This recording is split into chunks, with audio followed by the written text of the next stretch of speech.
चलिए स्टार्ट करते super revision series 2। First series पे अपने डिस्कस किए थे बेसिक कंसेप्ट्स, बहुत important questions and material. Now series 2 पे अपने डिस्कस करेंगे employ cost, ABC and overhead. 3 chapters cover करेंगे, employ cost, ABC and overhead. चलिए शुरू करते हैं एम्प्लॉय कॉस्ट। बेटा एम्प्लॉय कॉस्ट चैप्टर बहुत ही आसान है। इस पे आपको 4-5 टॉपिक्स कवर करना है। फर्स्ट है वेजेस पेमेंट करने का तरीका, हेल्सी रोवन जो आपको अभी रिकॉल करवाना है।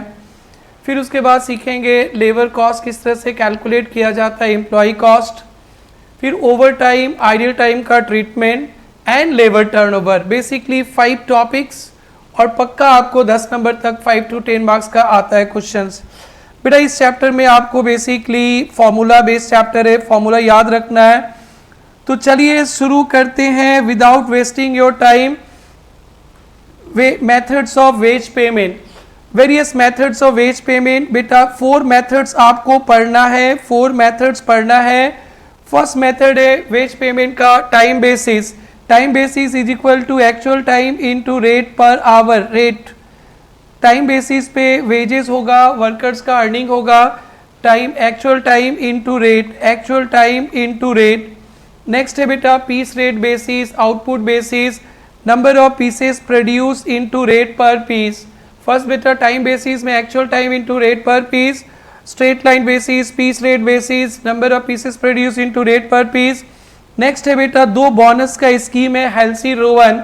जब से ये नया सिलेबस आया ये 2 मेथड तो छाया। जब से नया सिलेबस आया हमेशा पेपर में ये 2 मेथड छाया, और ये ना छाया तो लेबर टर्नओवर हमेशा आया। तो बेटा आप इसे याद करेंगे। हेल्सी सिस्टम पे वर्कर को बोनस देते तो वर्कर्स का अर्निंग होगा बेटा एक्चुअल टाइम इनटू रेट, ये बेसिक वेज होगा, plus 50% of time saved into rate. ये हेल्सी सिस्टम पे वर्कर्स का earning actual time into rate plus 50% of time saved into rate. Actual time मतलब जो आपने काम किया जितना hours, rate per our. Time save कैसे कैलकुलेट किया जाता है बेटा, time save is equal to standard time minus actual time. किसी भी जॉब का स्टैंडर्ड टाइम सेट है माइनस एक्चुअल टाइम। अगर स्टैंडर्ड टाइम से आप कम टाइम लिए हैं तो आप बहुत एफिशिएंट वर्कर है, यू डिजर्व बोनस। तो याद करेंगे बेटा हेल्सी पे बेस वर्कर्स का अर्निंग होगा एक्चुअल टाइम इनटू रेट, इसे कहते हैं basic wage, plus bonus. Bonus कैसे कैलकुलेट होगा, 50% of time save into rate. और बेटा हेल्सी के साथ उनके दोस्त हेल्सी वेयर ने भी फॉर्मूला बनाया है। उन्होंने कहा 50% मत दीजिए, 30%। Same formula actual time into rate plus 30% of time saved into rate. तो हेल्सी को याद रखेंगे बेटा, हेल्सी में अर्निंग होगा actual time into rate plus 50% of time save into rate. Time save कैसे कैलकुलेट करेंगे sir, standard time minus actual time. Rowan premium plan, Rowan plan पे अर्निंग ऑफ वर्कर होगा सेम बेटा actual time into rate, plus इनका bonus का तरीका अलग है। बोनस का तरीका time save bye standard time into actual time into rate. Rowan का बोनस का तरीका है time save bye standard time into actual time into rate. ये 4 methods of ways payment very important है, जिसमें पहला 2 मेथड में तो आपको ध्यान ही नहीं देना, ईजी है। हेल्सी में होगा actual time into rate plus 50% of time saved into rate. Rowan पे होगा बेटा actual time into rate plus time saved by standard time into actual time into rate. इस मेथड से आप वेज कैलकुलेट कर लेंगे। कभी कभी paper setter effective hourly rate calculate करने बोलता है आपको। Effective hourly rate is equal to total wages या टोटल अर्निंग। ये जो टोटल अर्निंग आपने कैलकुलेट किए हैं divide by actual time. Effective hourly rate is equal to total wages by actual time into rate. कभी कभी स्टैंडर्ड क्वेश्चन सेट किया जाता है हेल्सी रोवन पे, तो हेल्सी रोवन का रिलेशनशिप पे भी आप लोग एग्जाम्पल्स किए होंगे, विशेष रूप से ध्यान दीजिएगा। जब टाइम सेव 50% रहेगा, जब वर्कर 50% टाइम सेव करता है तो हेल्सी रोवन पे दोनों पे अर्निंग इक्वल रहेगा। 50% टाइम सेव करेगा, जो स्टैंडर्ड टाइम था उसका 50% बचा लेगा। तो हेल्सी पे वेजेस दीजिए, रोवन पे दीजिए, दोनों सिस्टम पे वर्कर्स का वेजेस इक्वल रहेगा। If time save is more than 50%, if time save is greater than 50%।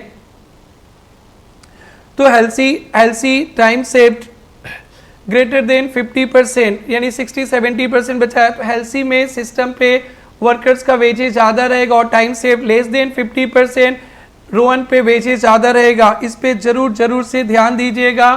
कौन सा सिचुएशन पे हेल्सी रोवन दोनों पे वेजेस का वर्कर्स का वेजेस इक्वल रहेगा बेटा? जब time save 50%। Sir time save 50% से ज़्यादा है तो क्या होगा? हेल्सी पे ज़्यादा वेजेस, 50% से कम होगा तो रोवन से ज़्यादा वेजेस मिलेगा रोवन सिस्टम पे। ये 4 मेथड्स ऑफ वेज पेमेंट है।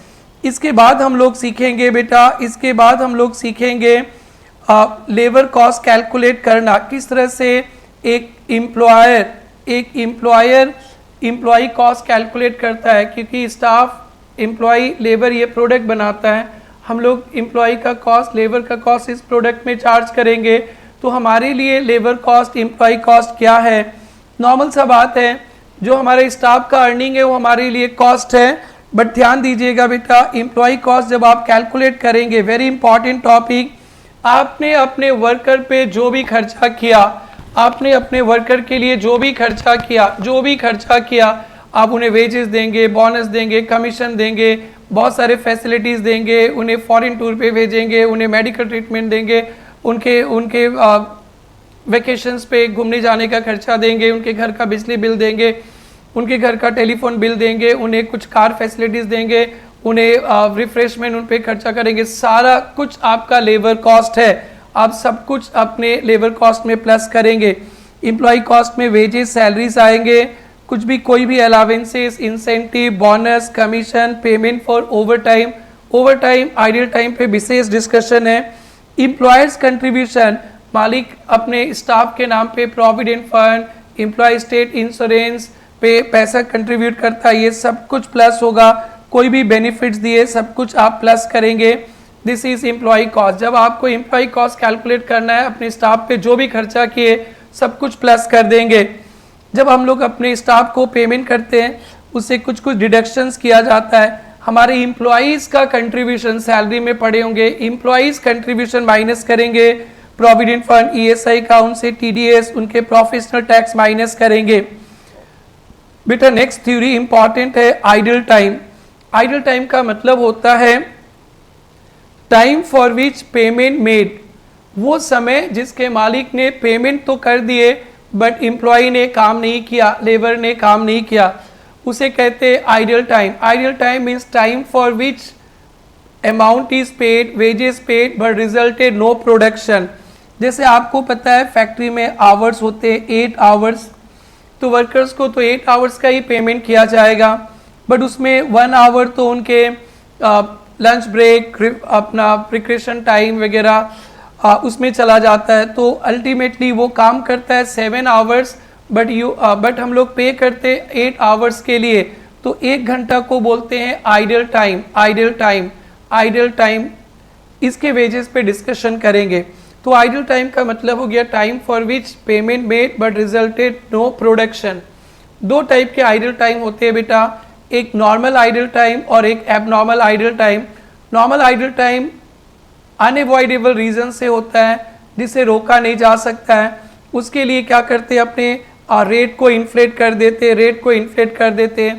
और एक होता है एबनॉर्मल आइडल टाइम, जिसे हम चाहे तो कंट्रोल कर सकते हैं। तो आइए सीखते हैं कि नॉर्मल आइडल टाइम के क्या क्या एग्जाम्पल्स है। बेटा फैक्ट्री गेट से अटेंडेंस शुरू होता है, फैक्ट्री गेट से वो साइट तक जब तक लेबर आएगा जो टाइम लग जाता है वो नॉर्मल आइडल टाइम है, उससे रोका नहीं जा सकता है। वर्कर्स का काम है यहाँ से सामान ले जाकर वहाँ रखना, तो ले जाते समय तो काम करेगा ही, आते समय फ्री हैंड आएगा, वो नॉर्मल आइडल टाइम है। उसके पर्सनल नीड के लिए पानी पीना, वॉशरूम जाना, ये नॉर्मल आइडल टाइम है। और lunch break normal idle time है, ये सब नॉर्मल आइडल टाइम कहा जाता है। तो हम लोग पेमेंट करेंगे 8 घंटा का, बट काम होगा 7 घंटा, तो अपने इसको रेट को इन्फ्लेट कर देंगे, 7 आवर्स के हिसाब से ही चार्ज हो जाएगा। Abnormal idle time, machine breakdown हो गया,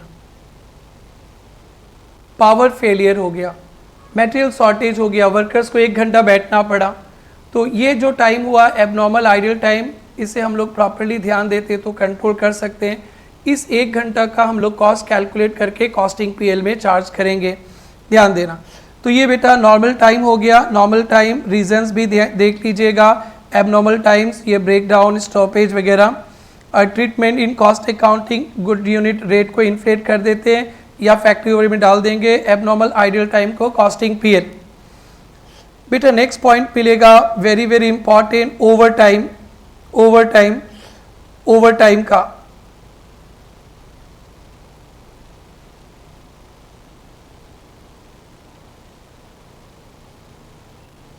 ओवर टाइम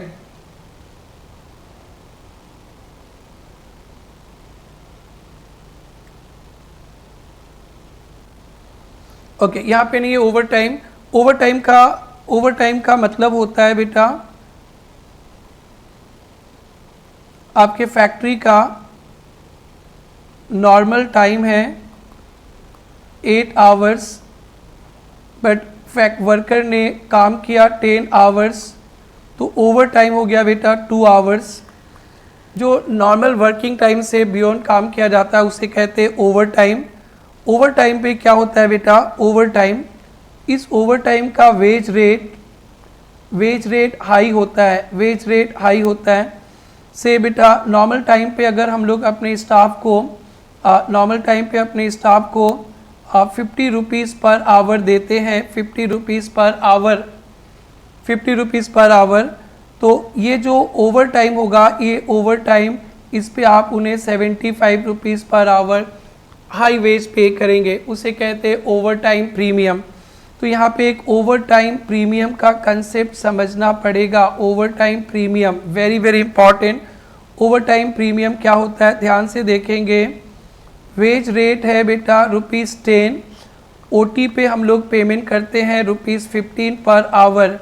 हमारे फैक्ट्री का वेज रेट का सिस्टम है per hour 10, but over time में 15 पे करते हैं। तो ओवर टाइम में 15 पे करते हैं। इस 15 रुपीज़ में 10 रुपया को तो बेसिक वेज कहा जाता है, 10 रुपया को बेसिक वेजेस कहा जाता है बेटा, और 5 रुपया को over time premium, over time premium कहा जाता है 5 रुपया को। ये टर्म पे ध्यान देंगे।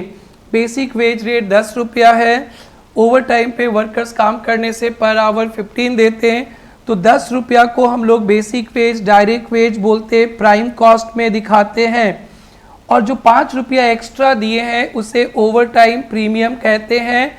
इस ओवर टाइम प्रीमियम का 4 ट्रीटमेंट है, बहुत बहुत बहुत इम्पॉर्टेंट है, ध्यान दीजिएगा।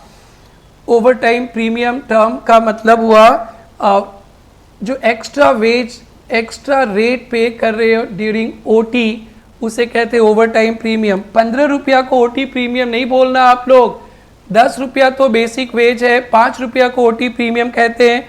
इसका ट्रीटमेंट, ये ओटी प्रीमियम का ट्रीटमेंट क्या है, ये कस्टमर के रिक्वेस्ट पे काम किए हम लोग, कस्टमर के रिक्वेस्ट ऑफ कस्टमर के रिक्वेस्ट से काम किए, तो हम लोग चार्ज फ्रॉम कस्टमर से चार्ज कर लेंगे, इसे अपना खर्चा नहीं दिखाएंगे। ऐसा होता होगा आपके लाइफ पे, कभी आपको काम करवाना है, लाइक कल पार्टी वार्टी है, शादी वगैरह पे जाना है, और ड्रेस वगैरह सिलाने दी और रेडी नहीं है, बोलते हैं कि नहीं आज तो होएगा ही नहीं, आप हमारा तो शॉप बंद हो रहा है, तो आप बोलते हो कि हाथ जोड़ के भैया आप 2 घंटा एक्स्ट्रा काम करो, जो पैसे लगेंगे हम दे देंगे। तो द मोमेंट यू से पैसे लगेंगे हम दे देंगे, ये आ गया। कस्टमर्स के रिक्वेस्ट में करते हैं तो कस्टमर से चार्ज करेंगे, कस्टमर्स के रिक्वेस्ट में ओटी होगा, कस्टमर से चार्ज करेंगे। और इरेगुलरली होता है, इरेगुलरली कभी कभी होता है ओटी कभी कभी होता है, तो बेटा ओटी कभी कभी होता है, तो इसे फैक्ट्री ओवरहेड, 5 रुपया को फैक्ट्री ओवरहेड दिखा देंगे। और रेगुलरली बेटा कभी कभी ऐसा होता है कि आपके फैक्ट्री में वर्कर्स कम है, हमेशा का सिलसिला है, ओवर टाइम का रेगुलर करेंगे, तो बेटा वेज रेट इन्फ्लेट कर देंगे, वेज रेट इन्फ्लेट कर देंगे, wage rate inflate. OT premium 5 रुपया का ट्रीटमेंट, अगर कस्टमर के रिक्वेस्ट में तो कस्टमर से चार्ज करेंगे, कभी कभी होता है तो फैक्ट्री ओवरहेड, रेगुलरली होगा तो वेज रेट इन्फ्लेट कर देते हैं। या कोई एबनॉर्मल रीजन से हो गया, मशीन ब्रेकडाउन, पावर फेलियर, तो हम लोग इसे कॉस्टिंग पीएल पे डाल सकते हैं, कॉस्टिंग पीएल। बट ये 3 ट्रीटमेंट तो जरूर से याद रखिएगा। ओवर टाइम कोई पार्टिकुलर जॉब में हुआ तो ओटी भी उसी जॉब में चार्ज कर देंगे, ओटी कस्टमर के रिक्वेस्ट में हुआ तो 5 रुपया कस्टमर से अलग से ले लेंगे, और रेगुलर का सिलसिला है, रेगुलर होते रहता है तो वेज रेट इन्फ्लेट कर देंगे, और कभी कभी ऐसे हो जाता है तो फैक्ट्री ओवरहेड ट्रीट कर सकते हैं। तो 3 स्पेशल टॉपिक है बेटा, एक आइडल टाइम जो मैंने अभी अभी आपको सिखा दिया आइडल टाइम, एक ओवर टाइम जो अभी अभी डन किया। अब हम लोग चलते हैं labour turnover, very very important, हमेशा एग्जाम पे आता है, सीएमएट के एक भी क्वेश्चन छोड़ के नहीं चाहिएगा आप लोग।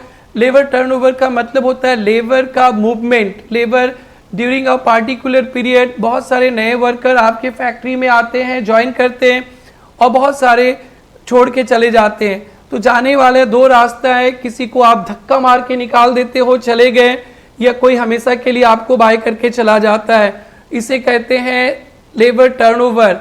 वर्कर छोड़ के गया, वर्कर नए आए, इसे कहते हैं लेबर टर्नओवर। 2-3 थ्योरी है लेबर टर्नओवर पे। लेबर टर्नओवर का कजेस क्या है, क्या रीजंस है? लेबर टर्नओवर का बहुत सारे रीजंस है, कुछ अवॉइडेबल, कुछ अनअवॉइडेबल। अनअवॉइडेबल, वर्कर बुढ़ा हो गया, वर्कर का फीमेल वर्कर है, उनका शादी हो गया किसी और प्लेस पे, वो चले गए, और ये सारे अनअवॉइडेबल रीज़न है। अवॉइडेबल रीज़न, आपका वर्किंग फैक्ट्री में वर्किंग कंडीशन अच्छा नहीं है, वेज रेट अच्छा नहीं है, मैनेजमेंट का बिहेवियर अच्छा नहीं है, प्रमोशन नहीं है, फ्यूचर स्कोप नहीं है, लोग छोड़ के चले जाते हैं। These are avoidable reasons. Labour turnover से क्या इफेक्ट होता है बेटा? लेबर टर्नओवर का बहुत बुरा इफेक्ट है। लेबर टर्नओवर, एक्सपीरियंस वर्कर्स चले जाएंगे तो आपके प्रोडक्ट का क्वालिटी कम जाएगा, आपका प्रोडक्शन कम जाएगा, आपका वेस्टेज ज़्यादा होगा, तो इससे आपका बहुत लॉस होगा। थोड़ा बहुत लेबर टर्नओवर चाहिए, क्योंकि आपके फैक्ट्री में नए नए थोड़े बहुत वर्कर आए तो कुछ नए नए इनपुट्स मिलेंगे। लेबर टर्नओवर रिलेटेड 2 टाइप के कॉस्ट होते हैं, प्रिवेंटिव कॉस्ट, रिप्लेसमेंट कॉस्ट। कोई ऑर्गेनाइजेशन अपने वर्कर्स पे खर्चा करता है कि वर्कर्स छोड़ के ना जाए, उसे कहते हैं preventive cost. Preventive cost are incurred to prevent worker to leave organisation. और रिप्लेसमेंट कॉस्ट का मतलब होता है वर्कर छोड़ के चला गया, उसकी जगह नया वर्कर लाएंगे, replacement cost. And now the most important topic of this chapter, labour turnover. Labour turnover का कैलकुलेशन का 4 मेथड्स है। फर्स्ट है बेटा replacement method. Number of workers replaced by average number of worker into 100। Number of worker replaced का मतलब होता है पुराने की जगह जो नया लाए, उसे कहते हैं रिप्लेसमेंट। रिप्लेसमेंट मेथड में number of worker replace by average number of worker into 100। Average number of worker कैसे कैलकुलेट करेंगे? किसी पीरियड का ओपनिंग और plus closing by 2। Separation method का कैलकुलेशन है number of separation by average number of worker into 100। Number of separation by average number of worker into 100। Sir separation कैसे करेंगे? Separation 2 type से होता है, जो वर्कर रिजाइन खुद छोड़ के चला गया और जिसे आपने डिस्चार्ज कर दिया, separation plus discharge by average number of worker into 100। और बेटा labour turnover rate due to new recruitment due to growth. New recruitment due to growth, अगर पेपर में लिखा रहेगा new recruitment due to growth, तो number of new recruitment due to growth by average number of worker into 100। तीनों को जोड़ देंगे तो फ्लक्स मेथड हो जाएगा। फ्लक्स मेथड में आएगा पहले सेपरेशन, जितने वर्कर छोड़ के गए, प्लस रिप्लेसमेंट, जो छोड़ के गए उसके जगह जो लाए, plus new recruitment due to growth, divided by average into 100। यानी separation plus replacement plus new recruitment due to growth, तीनों को जोड़ेंगे, उसका आंसर फ्लक्स मेथड होगा।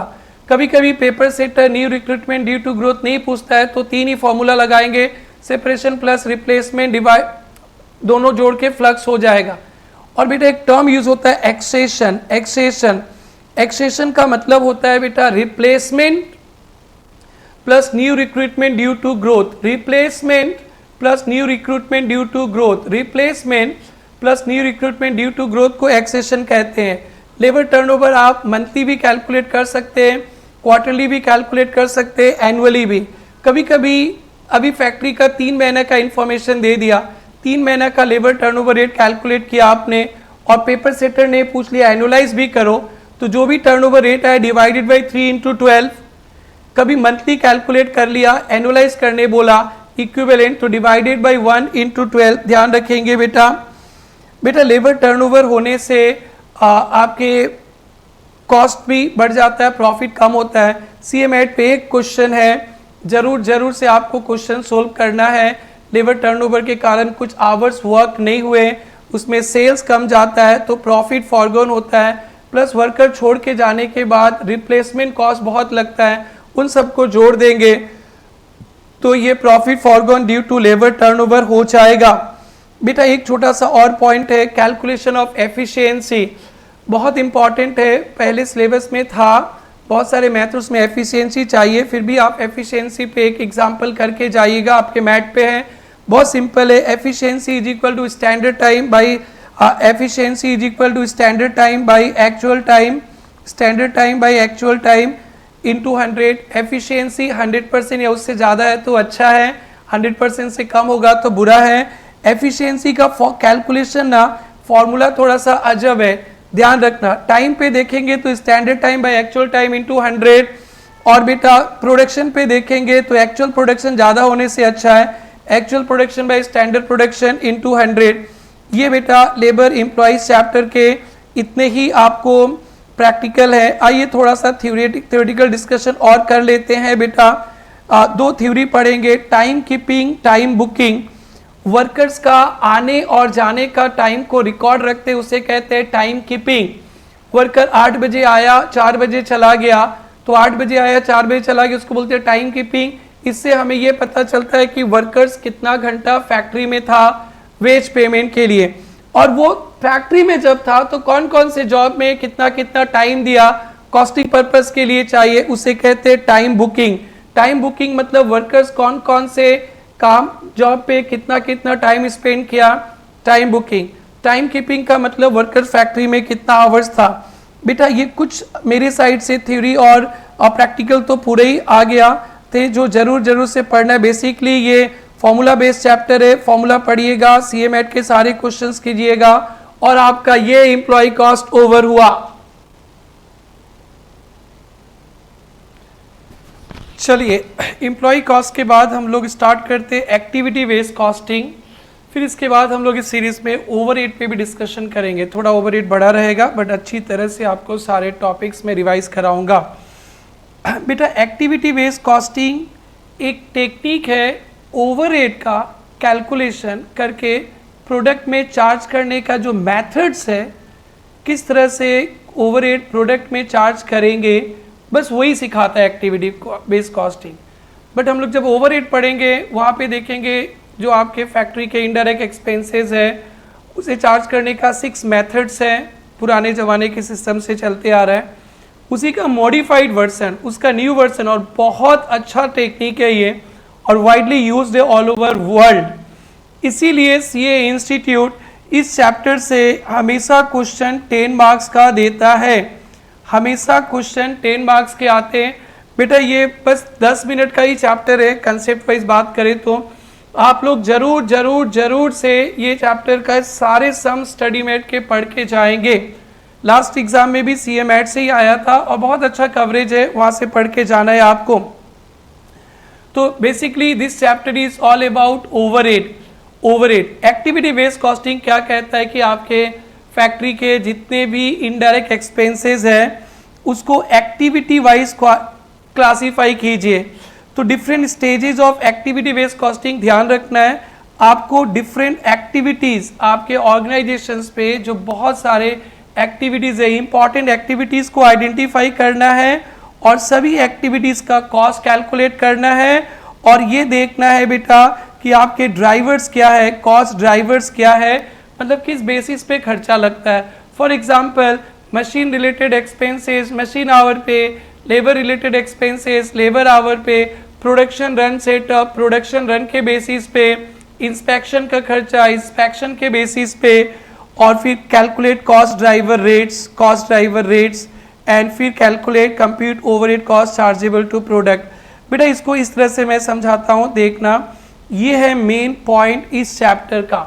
जो बच्चा ये इस पॉइंट को समझ गया उनका ये चैप्टर हो गया। और जरूर से सारे सम लिख के प्रैक्टिस या देख कर भी कीजिएगा, कुछ लिख के कीजिएगा, कुछ देख कर लीजिएगा। कैलकुलेटर में आपको आइडेंटिफाई करना है आपके फैक्ट्री में क्या क्या एक्टिविटीज़ है, लाइक एक्टिविटी 1, एक्टिविटी 2 नाम दिया रहेगा।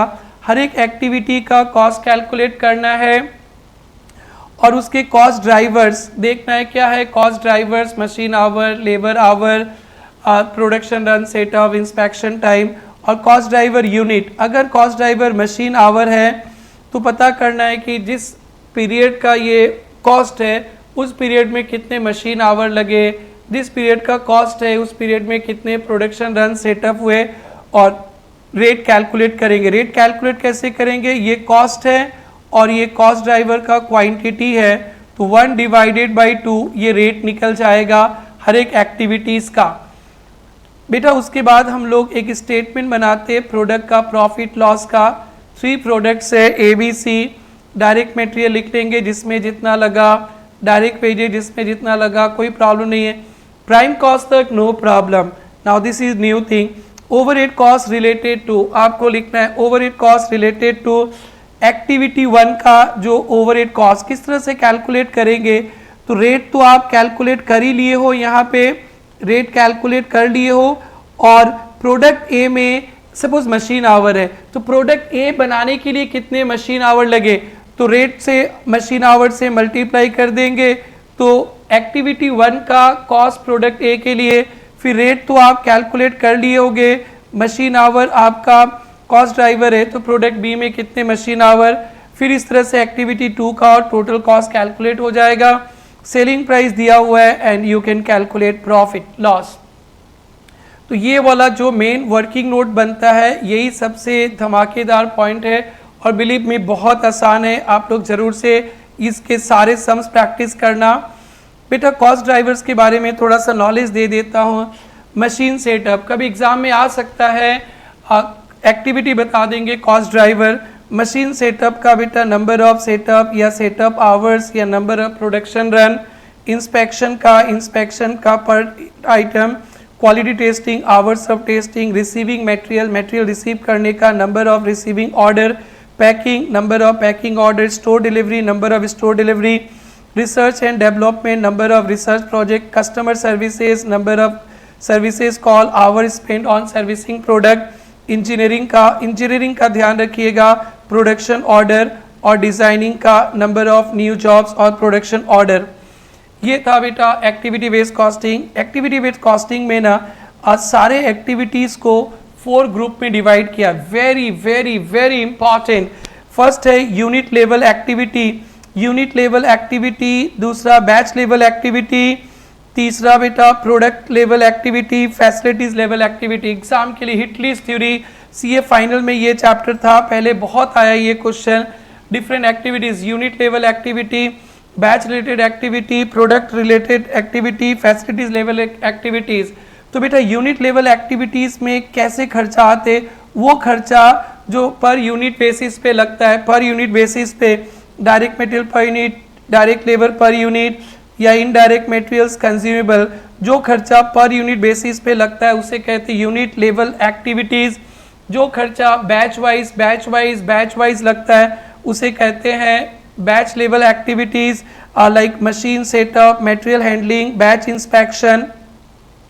प्रोडक्ट लेवल एक्टिविटी बेटा ध्यान रखेंगे जो administration related, administration of product specification, administration या प्रोडक्ट रिलेटेड कोई खर्चा है उसे कहते हैं प्रोडक्ट लेवल एक्टिविटी।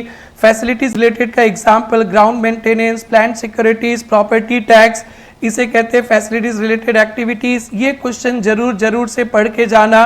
2 एग्जांपल्स, ये सीए फाइनल में आया था, कभी भी इंटर पे आ सकता है।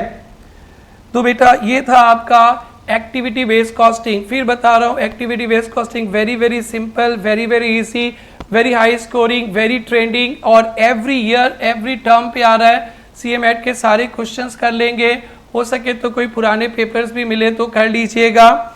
और इसमें ये थ्योरी को जरूर से पढ़ेंगे। 4 टाइप्स ऑफ एक्टिविटीज जाते फिर से बोल दीजिए, unit level activities, batch level activities, product level activities और plant facilities level activities. Facilities level activities का example plant maintenance, securities. Product level activities का एडमिनिस्ट्रेशन, कोई प्रोडक्ट का डिजाइनिंग वगैरह। Batch level activities, production run setup, machine setup या batch का inspection unit level पर unit wise लगेगा। बेटा ये था आपका एक्टिविटी बेस्ड कॉस्टिंग, और ये फॉर्मेट को जरूर से आप सारे सम्स का ये वर्किंग नोट बनेगा, इससे तो एकदम जैसे आपको ABCD याद है रट लीजिएगा। Now enjoy your activity based costing. अब इसके बाद हम लोग एक बहुत ही बड़ा चैप्टर ओवरहेड पढ़ेंगे, फिर उसके बाद सीरीज नंबर 3 में हम लोग स्टार्ट करेंगे इंटीग्रेटेड, नॉन इंटीग्रेटेड। सारे जनरेटरीज में याद कराऊंगा, बस आपको 1-2 सम प्रैक्टिस कर लेना है और आपको मजा आ जाएगा रिकॉन्सिलेशन, इंटीग्रेटेड, नॉन इंटीग्रेटेड पढ़ने के बाद। फिर उसके बाद मार्जिनल कॉस्टिंग, स्टैंडर्ड कॉस्टिंग वगैरह टॉपिक्स पे भी चलेंगे, और लास्ट में कॉस्ट शीट भी पढ़ेंगे जो हमेशा 10 नंबर का आता है। नाउ बेटा इसके बाद अपने स्टार्ट करेंगे overhead.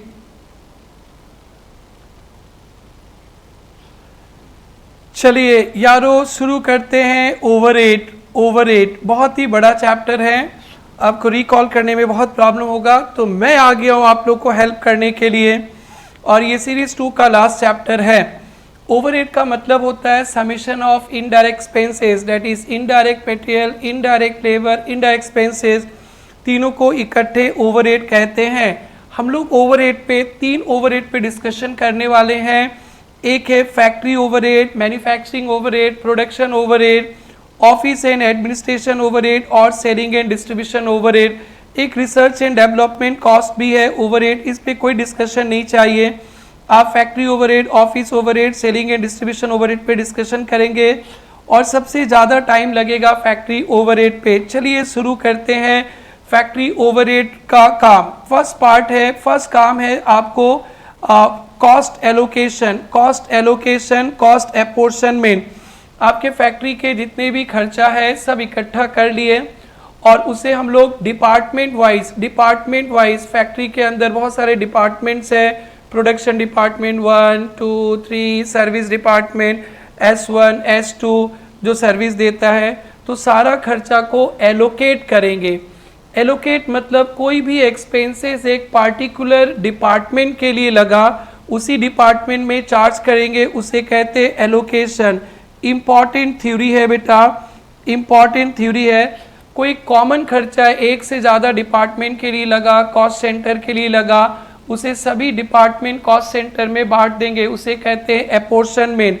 Very very very important theory, cost allocation, cost apportionment. Factory का खर्चा जो पार्टिकुलर डिपार्टमेंट के लिए लगा उसे चार्ज करने को कहते हैं कॉस्ट एलोकेशन। एक से ज़्यादा डिपार्टमेंट के लिए लगा उसे बांटेंगे, उसे कहते हैं कॉस्ट एपोर्शनमेंट।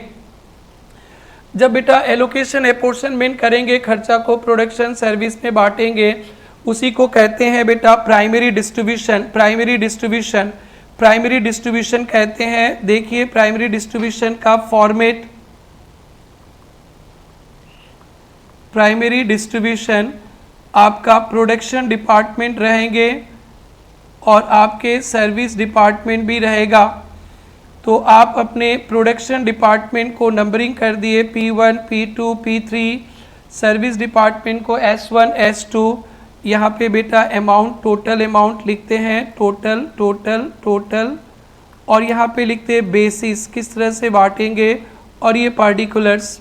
एक्सपेंसेस यहाँ लिखेंगे, और टोटल के घर में टोटल, बेसिस कौन सा बेसिस पे अपोर्शन करना है बताया जाएगा। P1 का, P2 का, P3 का सब में लगा बांट देंगे।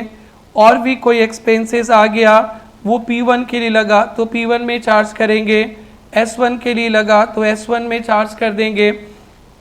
इसको कहते हैं एलोकेशन, और जब सब में बांटेंगे इसे कहते हैं एपोर्शनमेंट। एपोर्शनमेंट एलोकेशन करने के बाद सर्विस डिपार्टमेंट S1, S2 का कॉस्ट आ जाएगा, प्रोडक्शन डिपार्टमेंट का भी कॉस्ट मिल जाएगा। इतना काम को कहते हैं प्राइमरी डिस्ट्रीब्यूशन, प्राइमरी डिस्ट्रीब्यूशन। अब हमारा नेक्स्ट काम रहता है बेटा सर्विस डिपार्टमेंट का जो खर्चा लगा है, सर्विस डिपार्टमेंट में तो कोई आउटपुट नहीं होता है, सर्विस डिपार्टमेंट का खर्चा को फिर इधर बांटेंगे प्रोडक्शन डिपार्टमेंट पे, इसे कहते हैं secondary distribution. Secondary distribution, secondary distribution 5 methods है, सभी मेथड्स पे मैं डिस्कस करने वाला हूँ। तो प्राइमरी डिस्ट्रीब्यूशन से ओवरहेड को प्रोडक्शन सर्विस डिपार्टमेंट में बांटते हैं, फिर सर्विस डिपार्टमेंट का खर्चा को फिर प्रोडक्शन में बांटते हैं, सेकेंडरी डिस्ट्रीब्यूशन। उसके बाद हमारा प्रोडक्शन डिपार्टमेंट का कॉस्ट मिल गया। तो यहाँ तक हम लोगों ने 3-4 कंसेप्ट्स पढ़ लिए। प्राइमरी डिस्ट्रीब्यूशन क्या है बेटा, सारे ओवरहेड्स को प्रोडक्शन सर्विस में एलोकेशन अपोर्शनमेंट कर देंगे, प्राइमरी डिस्ट्रीब्यूशन। फिर उसके बाद एलोकेशन, कोई खर्चा एक पार्टिकुलर डिपार्टमेंट के लगा उसे चार्ज करेंगे, एलोकेशन। कोई खर्चा एक से ज़्यादा डिपार्टमेंट के लगा उसे बांट देंगे सम सुटेबल बेसिस पे, अपोर्शनमेंट। बहुत इंपॉर्टेंट थ्योरी भी है। उसके बाद सर्विस डिपार्टमेंट का खर्चा को फिर से प्रोडक्शन पे बांटेंगे, क्योंकि सर्विस डिपार्टमेंट पे आउटपुट नहीं होता है, इसे कहते हैं सेकेंडरी डिस्ट्रीब्यूशन। एक बहुत इंपॉर्टेंट पॉइंट, बहुत इंपॉर्टेंट, जब आप प्राइमरी डिस्ट्रीब्यूशन करते हैं, कहीं पे डायरेक्ट वेजेस मिल गया, डायरेक्ट वेजेस कहीं मिल गया, डायरेक्ट मटेरियल मिल गया, उसे आप प्रोडक्शन डिपार्टमेंट पे नहीं लिखिएगा, क्योंकि direct wages, direct material production department के लिए ऑलरेडी प्राइम कॉस्ट में आ चुका है। तो डायरेक्ट मटेरियल, डायरेक्ट वेजेस लिखा रहेगा, तो ओनली सर्विस डिपार्टमेंट पे ही डालिएगा। सर्विस डिपार्टमेंट के लिए कोई डायरेक्ट मटेरियल, डायरेक्ट वेजेस है, तो वो प्रोडक्ट के लिए इनडायरेक्ट रहेगा, क्योंकि प्रोडक्शन डिपार्टमेंट का खर्चा वो नहीं है, सर्विस डिपार्टमेंट का है। तो कोई भी डायरेक्ट मटेरियल, डायरेक्ट वेजेस मिल जाएगा आपको प्राइमरी डिस्ट्रीब्यूशन पे। You don't write in production department, because वो तो ऑलरेडी डाल दिए, सर्विस डिपार्टमेंट पे जरूर से डालिएगा। तो आइए बेटा, अब हम लोग कॉस्ट एलोकेशन, कॉस्ट अपोर्शनमेंट कर दिए। अब अपोर्शनमेंट करते समय आपको कुछ बेसिस यूज करना पड़ेगा, बेसिस, आपको कुछ बेसिस यूज करना पड़ेगा। वो बेसिस कैसे यूज करेंगे बेटा, आप ध्यान रखेंगे, कुछ लिंक लगाना पड़ेगा। जैसे रेंट है, रेंट को स्पेस के हिसाब से बांट देंगे। डेप्रिसिएशन ऑफ मशीन वगैरह, मशीन का है तो value of machine, machine our. Power पर जरूर से देखिएगा, horse power rating, horse power rating कैसे निकालेंगे, horse power of machine, horse power of machine into machine our, horse power of machine into machine our. Power को horse power of machine के basis पे बांटेंगे। और कैसे कैलकुलेट करेंगे, horse power of machine into machine our. Electrical lighting, electrical points नहीं है तो areas, canteen expenses, number of employees, stores, store keeping, number of store acquisitions, indirect material, time spend, जरूरत नहीं है ये सब। मशीन डिपार्ट, कोई मशीन रिलेटेड खर्चा, मशीन आवर पे, लेबर आवर नहीं। जनरल एक्सपेंसेस कुछ समझ नहीं आएगा, जनरल एक्सपेंसेस, सैंडरीज एक्सपेंसेस कुछ समझ नहीं आएगा। लेबर इंटेंसिव रहेगा तो लेबर आवर के बेसिस पे बांट देंगे, डायरेक्ट वेजेस के बेसिस पे बांट देंगे। लेबर इंटेंसिव फैक्ट्री रहेगा तो डायरेक्ट वेजेस के बेसिस पे बांट देंगे। मशीन इंटेंसिव रहेगा तो मशीन आवर के बेसिस पे बांट देंगे। बेटा एलोकेशन अपोर्शनमेंट आप लोग रट के जाना। रीअपोर्शनमेंट मतलब सेकेंडरी डिस्ट्रीब्यूशन, सर्विस डिपार्टमेंट का खर्चा को प्रोडक्शन डिपार्टमेंट में बांटने के 5 मेथड्स हैं। डायरेक्ट रीडिस्ट्रीब्यूशन मेथड, इस मेथड पे सर्विस डिपार्टमेंट का कॉस्ट को ओनली प्रोडक्शन पे बांटते हैं, सर्विस डिपार्टमेंट का खर्चा को ओनली प्रोडक्शन पे बांटते। स्टेप डिस्ट्रीब्यूशन मेथड पे S1, S2, S3 3 डिपार्टमेंट उसका रैंकिंग करते, रैंक 1, रैंक 2, रैंक 3। रैंक 1 का खर्चा को प्रोडक्शन पे भी बांटेंगे और रैंक 2, रैंक 3 में बांटेंगे। तो रैंक 1 खत्म। अब रैंक 2 का खर्चा में 2 खर्चा हो गया, अपना भी और 1 से आया, तो रैंक 2 का एक्सपेंसेस को प्रोडक्शन में बांटेंगे। रैंक 3, रैंक 2 खत्म। और सर्विस डिपार्टमेंट 3 में 3 खर्चा आ गया, एक अपना, एक S1 का, एक S2 का, उनका खर्चा को प्रोडक्शन में बांटेंगे। इसे वन साइडेड मेथड कहते हैं। जो डिपार्टमेंट रैंक 1 है उनके ओवरहेड को सब में बांटेंगे, production as well as service.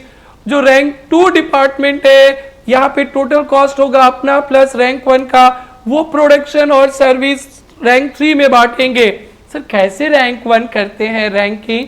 Ranking करने का 3 तरीका है बेटा, आप जरूर से कवर करना सारे पॉइंट्स को। एक, नंबर ऑफ डिपार्टमेंट्स को, जो सर्विस डिपार्टमेंट सबसे ज्यादा डिपार्टमेंट को सर्विस दिया उसके बेसिस में रैंकिंग कर सकते हैं। दूसरा से 2 ही डिपार्टमेंट है, 2 ही डिपार्टमेंट है S1, S2, S1, S2, तो ये देखेंगे S1 ने S2 को कितना परसेंटेज सर्विस दिया और से 10%, और S2 ने S1 को कितना परसेंट सर्विस दिया? 15%। तो S2 बन जाएगा रैंक 1, S1 बन जाएगा रैंक 2।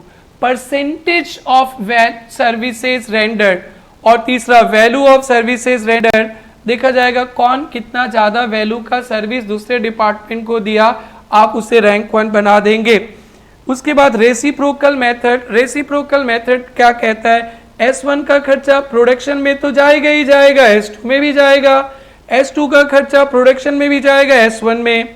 तो यानी S1 ने S2 को भी सर्विस दिया, S2 ने S1 को, आपस में एक्सचेंज ऑफ सर्विस है, इसे कहते हैं रेसिप्रोकल मेथड। इसमें सबसे आसान है रिपीटेड डिस्ट्रीब्यूशन मेथड। पहले सर्विस डिपार्टमेंट S1 का खर्चा बांट दीजिए, कहाँ बांटेंगे? प्रोडक्शन पे एज वेल एज S2 पे, तो S1 खत्म। फिर S2 का टोटल कॉस्ट को बांटेंगे प्रोडक्शन और S1 में, तो S2 खत्म S1 शुरू, फिर S1 का खर्चा प्रोडक्शन S2, फिर इस तरह से करते करते फिगर नेग्लिजिबल आएगा, छोड़ देंगे। Simultaneous equation method mathematical approach है, ये तभी आप फॉलो करेंगे पेपर सेटर बोलेगा तो यहाँ पे एक इक्वेशन बनाकर टोटल कॉस्ट कैलकुलेट किया जाता है, और इक्वेशन पे S1 का S2, S2 का S1 का आपस का एक्सचेंज ऑफ सर्विसेज का काम कर लिया जाता है, डिस्ट्रीब्यूशन, फिर टोटल कॉस्ट आएगा वो प्रोडक्शन डिपार्टमेंट में बांटा जाता है। ट्रायल एंड एरर मेथड पे रिपीटेड डिस्ट्रीब्यूशन के थ्रू S1 का खर्चा S2 का खर्चा S1 में बांटकर पहले आपस में सलटा लेंगे, फिर उसके बाद जो टोटल कॉस्ट आएगा वो P1, P2, P3 में। CA मैट पे इक्वेशन पे भी क्वेश्चन है, जरूर से एक देखेंगे, ट्रायल एंड एरर पे भी क्वेश्चन है, जरूर से एक देखेंगे, और रिपीटेड पे बहुत ध्यान देना है। नेक्स्ट है बेटा कॉस्ट एब्जॉर्प्शन। हमने प्रोडक्शन डिपार्टमेंट P1, P2 का कॉस्ट कैलकुलेट कर लिया, एब्जॉर्ब करेंगे। एब्जॉर्प्शन का मतलब है प्रोडक्शन डिपार्टमेंट का कॉस्ट को इसके आउटपुट पे चार्ज करना। It's the process of charging overhead of a production department to its output. एक डिपार्टमेंट का खर्चा को इसके आउटपुट में चार्ज करने को कहते हैं एब्जॉर्प्शन। इंपॉर्टेंट थ्योरी है बेटा। और एब्जॉर्प्शन, किस तरह से एब्जॉर्प्शन अमाउंट कैलकुलेट किया जाता है देखेंगे।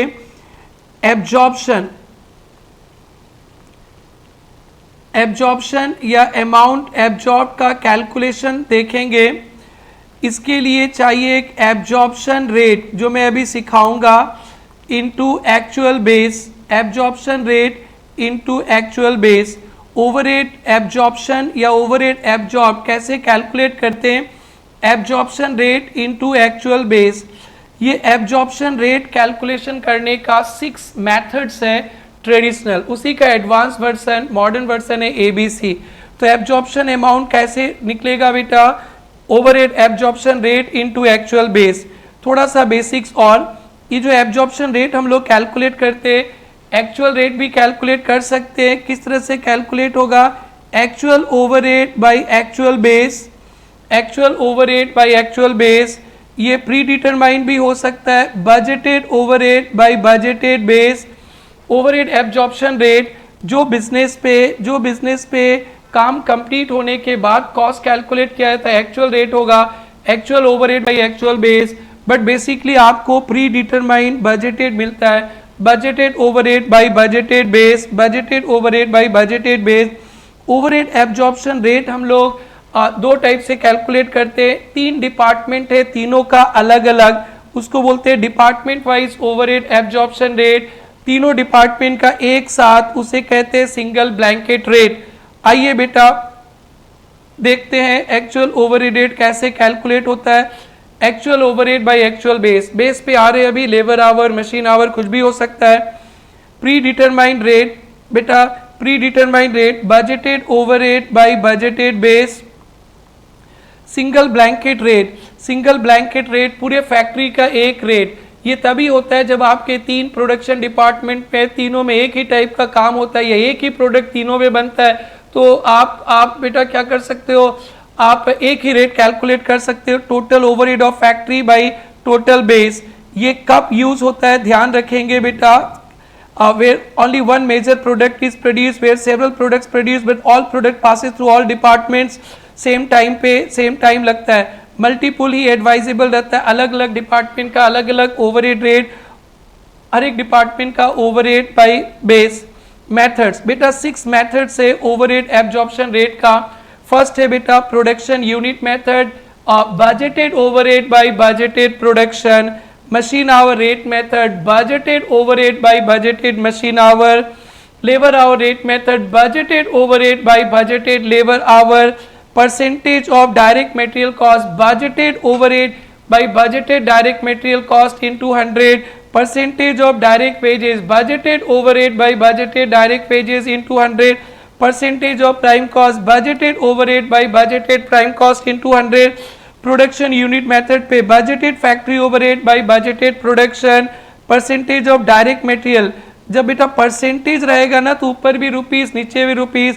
Budgeted factory overhead by budgeted direct material into 100. Percentage of labour cost, budgeted factory overhead by budgeted labour cost direct labour cost into 100. Percentage of prime cost, budgeted factory overhead by budgeted prime cost into 100. Labour hour rate, budgeted factory overhead by budgeted labour our. Machine hour rate, budgeted factory overhead by budgeted machine our. इस तरह से हम लोग overhead absorb calculate कर लेंगे. Overhead absorb budgeted rate पे होता है तो कैसे कैलकुलेट करेंगे बेटा? Absorption rate into actual base. ध्यान रखना ये रेट प्री डिटरमाइंड होता है, रेट प्री डिटरमाइंड होता है. Budgeted overhead by budgeted machine hour तो एक्चुअल बेस में एक्चुअल मशीन आवर ले लेंगे.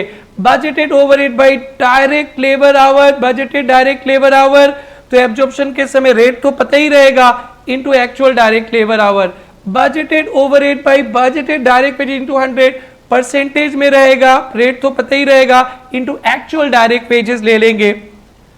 उसके बाद बजटेड के बेसिस पे ओवरहेड चार्ज होगा और चार्ज करते करते पीरियड ख़त्म होगा तो एक ट्री की कैलकुलेशन. आपके पास एक्चुअल ओवरहेड रहेगा, आपके पास ओवरहेड एब्जॉर्ब्ड रहेगा. तो बेटा ओवरहेड एब्जॉर्ब्ड 10,000 और एक्चुअल 9,000. जब absorbed greater than actual, absorbed greater than actual इसे कहते over absorption. Absorbed greater than actual इसे कहते ओवर एब्जॉर्प्शन. अगर एक्चुअल ओवरहेड 12,000 हो गया, एब्जॉर्ब्ड लेस देन एक्चुअल इसे कहते अंडर एब्जॉर्प्शन. यहाँ पे खर्चा हुआ 9,000, आपने कॉस्टिंग में दिखा दिया 10,000, ओवर एब्जॉर्प्शन हो गया 1,000. अंडर एब्जॉर्प्शन में absorbed less than actual, under absorption हो गया 2,000. What is under absorption, over absorption? So simple. When absorbed is greater than actual, over absorption when absorbed is less than actual, under absorption. बेटा इसका treatment भी सीखना है. Over absorption का मतलब हो गया कॉस्ट अकाउंटिंग में 1,000 एक्सपेंसेस ज्यादा दिखाया. ओवर एब्जॉर्प्शन का मतलब हो गया खर्चा लगा 9,000, कॉस्ट अकाउंटेंट्स ने दिखा दिया 10,000.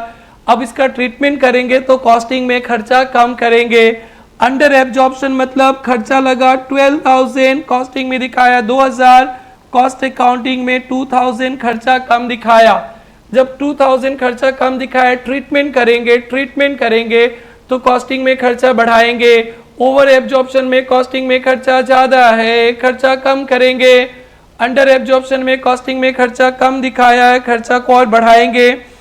This is very very very important बेटा, ट्रीटमेंट या disposal of under over absorption. बेटा फर्स्ट है अगर कोई एबनॉर्मल रीजन के लिए हुआ अंडर ओवर तो डायरेक्ट कॉस्टिंग पीएल. बाकी का नॉर्मल रीजन के लिए हुआ डेट इज प्राइस राइज हो गया तो सबको ही इफेक्ट होगा. अगर इनसिग्निफिकेंट नेग्लिजिबल अमाउंट है अंडर ओवर तो costing PL. Under over absorb को नेक्स्ट ईयर भी हम लोग ट्रांसफर कर सकते हैं. जिस काम का अंडर ओवर हुआ वो चल रहा है, शायद नेक्स्ट पीरियड में एडजस्ट हो जाएगा तो कैरी फॉरवर्ड भी. और तीसरा supplementary rate, very very very important. Supplementary rate calculate करके अंडर एब्जॉर्प्शन हुआ, कॉस्टिंग में कम खर्चा दिखाया, तो पॉजिटिव सप्लीमेंट्री रेट कैलकुलेट करके, पॉजिटिव सप्लीमेंट्री रेट कैलकुलेट करके हम लोग वैल्यू बढ़ा देंगे। ओवर एब्जॉर्प्शन हुआ, कॉस्टिंग में ज्यादा खर्चा दिखाया, नेगेटिव सप्लीमेंट्री रेट कैलकुलेट करके वैल्यू कमाएंगे। किस तरह से सप्लीमेंट्री रेट होगा, अंडर या over absorb by equivalent production. किसका किसका वैल्यू बढ़ाएंगे, जो माल बेच दिया उसके लिए कॉस्ट ऑफ सेल्स, ये कॉस्टिंग पीएल में ट्रांसफर हो जाएगा। जो फिनिश गुड्स है उसका वैल्यू बढ़ा देंगे, वर्क इन प्रोग्रेस है उसका वैल्यू बढ़ा देंगे। अगर ओवर एब्जॉर्प्शन हुआ, खर्चा ज्यादा दिखा दिया, जो सामान बेच दिए उसके लिए कॉस्ट ऑफ सेल्स से कॉस्टिंग पीएल में खर्चा कम कर देंगे और स्टॉक ऑफ फिनिश गुड्स का वैल्यू भी कम कर देंगे, वर्क इन प्रोग्रेस का वैल्यू भी कम कर देंगे। ओवर एब्जॉर्प्शन मतलब कॉस्टिंग में ज्यादा खर्चा दिखाया, अब जो माल बेच दिया कस्टमर्स को तो वापस नहीं करेंगे, कॉस्ट ऑफ सेल्स को कम करके कॉस्टिंग पीएल पे डाल देंगे और फिनिश गुड्स WIP का वैल्यू कम कर देंगे। अंडर एब्जॉर्प्शन हुआ, कम चार्ज किया, तो जो माल बेच दिया कस्टमर से तो पैसे मांगेंगे नहीं, मांगने से आप तो देंगे भी नहीं, तो चले जाएगा कॉस्टिंग पीएल पे और फिनिश गुड्स WIP का वैल्यू बढ़ जाएगा। और एक अच्छा टॉपिक है बेटा, मशीन आवर रेट थोड़ी बाद में डिस्कस कर रहा हूँ। एडमिनिस्ट्रेशन ओवरहेड तो आपको पता ही है, एडमिनिस्ट्रेशन ऑफिस रिलेटेड खर्चा। एडमिनिस्ट्रेशन ओवरहेड का 3 ट्रीटमेंट है बेटा। एडमिनिस्ट्रेटिव ओवरहेड को फिक्स नेचर पे होता है, आप इसे कॉस्टिंग पीएल में भी ट्रांसफर कर सकते हैं, आप उसको एक separate item of cost sheet में एडमिनिस्ट्रेशन ओवरहेड को सेपरेट आइटम ऑफ कॉस्ट में दिखाया जाता है, या एडमिनिस्ट्रेशन का प्रोडक्शन और सेलिंग एंड डिस्ट्रीब्यूशन में अपोर्शन कर सकते हैं। एडमिनिस्ट्रेशन को प्रोडक्शन और सेलिंग एंड डिस्ट्रीब्यूशन में अपोर्शन कर सकते हैं। बेटा एडमिनिस्ट्रेशन को कॉस्ट शीट में हम लोग 2 जगह दिखा सकते हैं, कभी कभी कॉस्ट ऑफ प्रोडक्शन के पहले दिखा देते हैं।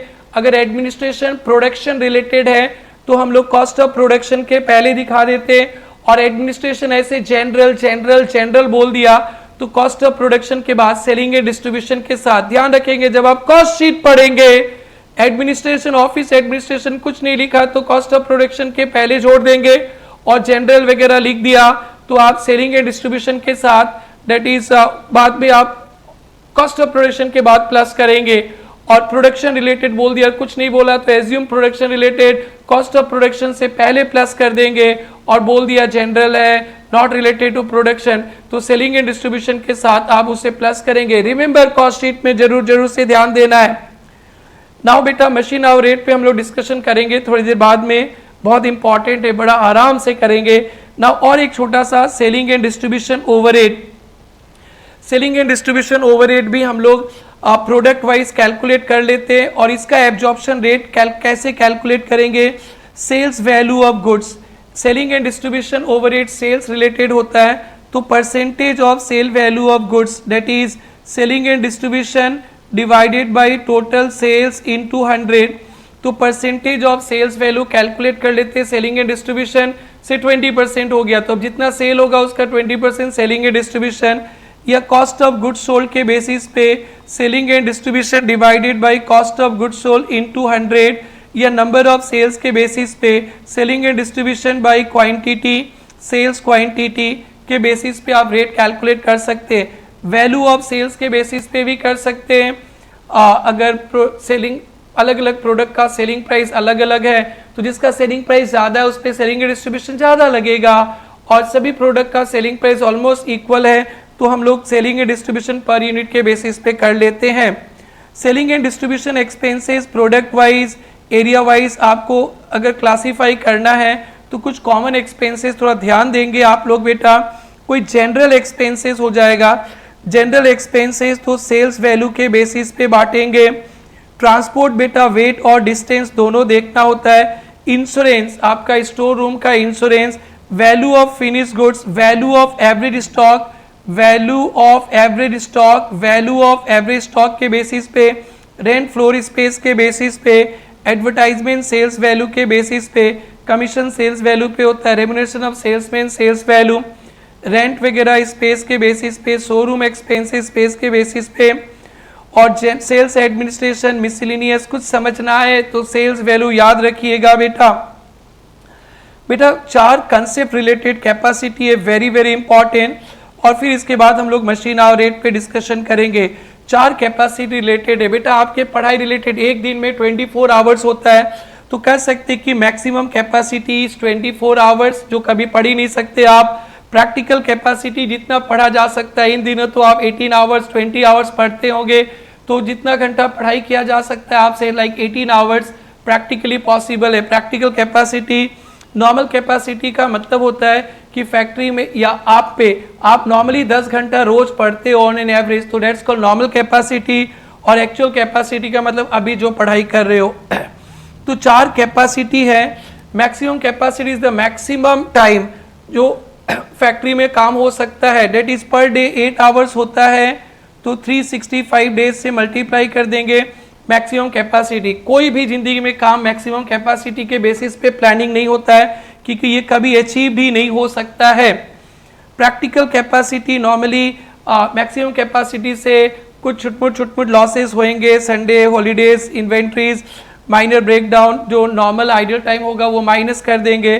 तो normal capacity that is practical capacity का 80-90%, मैक्सिमम कैपेसिटी का 80-90%, प्रैक्टिकल कैपेसिटी। नॉर्मल कैपेसिटी का मतलब होता है कि जो नॉर्मली 2-3 साल का एवरेज है उसे कहते हैं normal capacity, actual capacity use कर रहे हैं। आइडियल कैपेसिटी का मतलब आपका नॉर्मल कैपेसिटी 100 आवर्स का है, आप 80 आवर्स ही काम कर रहे हो, तो 20 घंटा को बोलते हैं आइडियल कैपेसिटी। इस पे जो कॉस्ट लगेगा उसे कहते हैं आइडियल कैपेसिटी कॉस्ट। इंपॉर्टेंट है थ्योरी, और सीएम एड पे शायद एक प्रॉब्लम होगा, वो जरूर से पढ़ना है।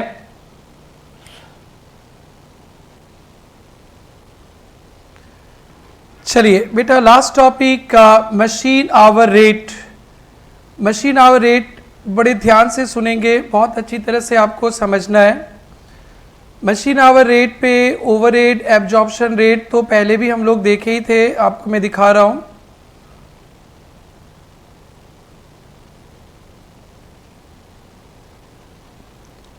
Factory overhead by machine hour.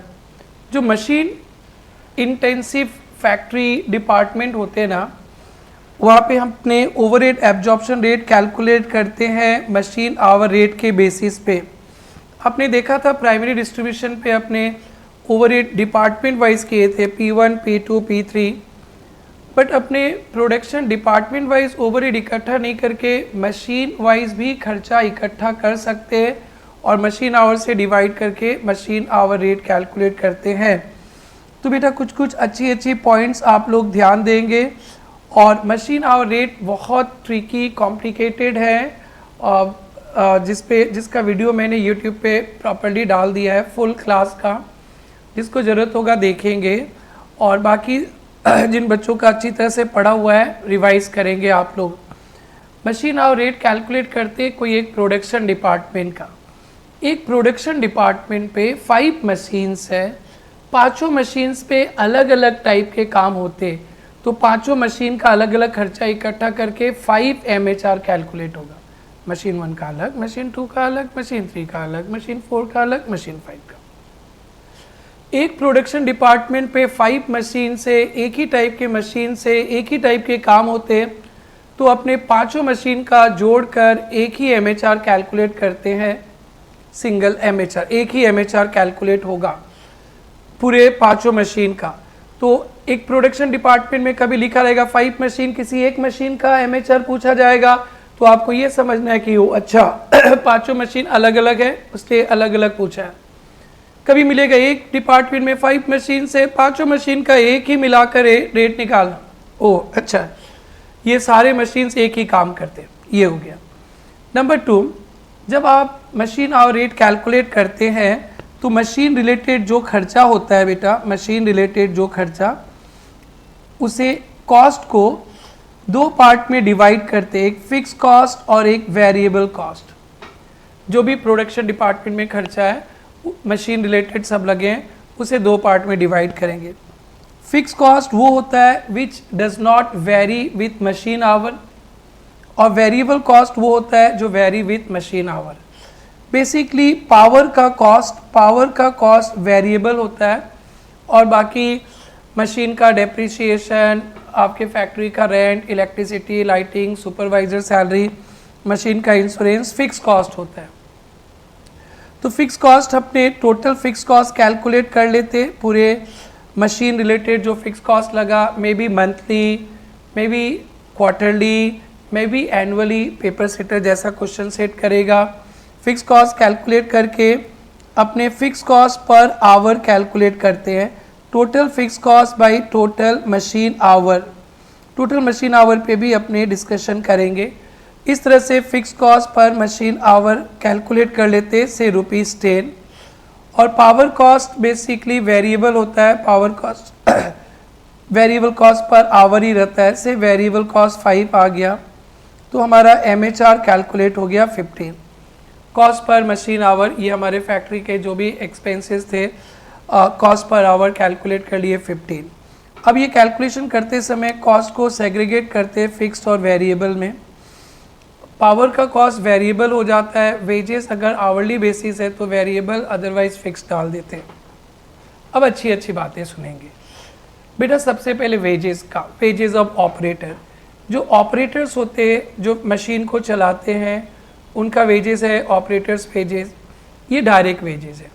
तो डायरेक्ट वेजेस तो हम लोग प्राइम कॉस्ट में पहले ही दिखा चुके हैं, तो फिर से मशीन का चलाने का कॉस्ट में नहीं दिखाते, इसलिए ऑपरेटर्स वेजेस का 2 में से कोई एक ट्रीटमेंट होगा, ध्यान से सुनेंगे। डायरेक्ट वेजेस दिखा देते प्राइम कॉस्ट में, फिर मशीन वाले कॉस्ट में नहीं दिखाएंगे। अगर पेपर सेटर ने लिख दिया कि ऑपरेटर्स वेजेस को मशीन आवर रेट में ही डालिए, या पेपर सेटर लिख दिया comprehensive machine hour rate calculate कीजिए, तो ऑपरेटर्स का वेजेस को प्राइम कॉस्ट पे नहीं दिखा के मशीन आवर रेट पे दिखाएंगे। तो ऑपरेटर्स का वेजेस का 2 ट्रीटमेंट आइदर प्राइम कॉस्ट में दिखा देंगे या मशीन आवर पे। मशीन आवर पे दिखाना होगा तो पेपर सेटर बोल देंगे कॉम्प्रिहेंसिव या ऑपरेटर्स का वेजेस इंक्लूड कीजिए। दूसरा डेप्रिसिएशन ऑफ मशीन, 2 ट्रीटमेंट है। एक तो डेप्रिसिएशन फिक्स्ड होता है, लाइक मशीन है 1 लाख का, 10 ईयर्स लाइफ है, तो डिवाइडेड बाई 10 फिक्स कॉस्ट में दिखा देंगे। कभी कभी मशीन का लाइफ इसके आवर्स पे रहता है, मशीन का लाइफ इसके आवर्स पे रहता है, तो मशीन का कॉस्ट डेप्रिसिएशन वेरिएबल कॉस्ट हो जाएगा, वेरिएबल कॉस्ट हो जाएगा। रिपेयर एंड मेंटेनेंस मशीन का होता है, सेमी वेरिएबल कॉस्ट होता है बेटा, जिसे हमें सेग्रीगेट करना चाहिए वेरिएबल फिक्स्ड में। पेपर सेटर बता दिया है तो बांट देंगे फिक्स वेरिएबल में, नहीं बताया तो फिक्स कॉस्ट में दिखा दीजिएगा। तो इन बातों को ध्यान रखेंगे। मशीन को खरीदने के लिए कोई लोन वगैरह लिए जो इंटरेस्ट लगेगा, वो इंटरेस्ट को हम लोग कॉस्टिंग में दिखाते नहीं, नोट पे डाल दीजिएगा, नहीं दिखाएंगे। और बेटा मशीन आवर्स, क्या होगा मशीन आवर? टोटल आवर्स निकालेंगे आपके फैक्ट्री का। टोटल आवर्स से कुछ सेटअप टाइम लगता है थोड़ा मशीन को, नॉर्मल सेटअप टाइम माइनस कर देंगे, नॉर्मल आइडल टाइम माइनस कर देंगे, मेंटेनेंस टाइम, तो टोटल इफेक्टिव आवर्स निकल जाएगा। Total hours machine our, total effective machine our कैसे कैलकुलेट करेंगे बेटा? आपके फैक्ट्री का टोटल आवर्स देखेंगे। पेपर सेटर ने मंथली दिया है तो मंथली, ईयरली दिया है तो ईयरली, 6 मंथ दिया है तो 6 मंथ्स। एक CM एड पे 6 मंथ्स का बहुत अच्छा क्वेश्चन है, आप पढ़े होंगे, जरूर से उसको रिवाइज कीजिएगा। Minus setup time, maintenance time, normal idle time कहते हैं, ये सब नॉर्मल आइडल टाइम, ये सब माइनस कर देंगे। एबनॉर्मल कभी भी माइनस नहीं करते, एबनॉर्मल का कॉस्ट कैलकुलेट करके कॉस्टिंग PL में। ये इफेक्टिव मशीन आवर हो गया, ये हो गया मशीन आवर रेट का फर्स्ट वेराइटी। फिर बता रहे अगर MHR में कोई प्रॉब्लम होगा तो 1-2 लेक्चर्स यूट्यूब पे डाला हुआ है, सारे लेक्चर्स डाले ओवर रेट का, मशीन आवर रेट का, आप जरूर से देखिएगा। अगर लास्ट एग्जाम में MHR नहीं आया था, पेपर स्कैन कर लीजिएगा, जरूर से MHR पढ़ना है।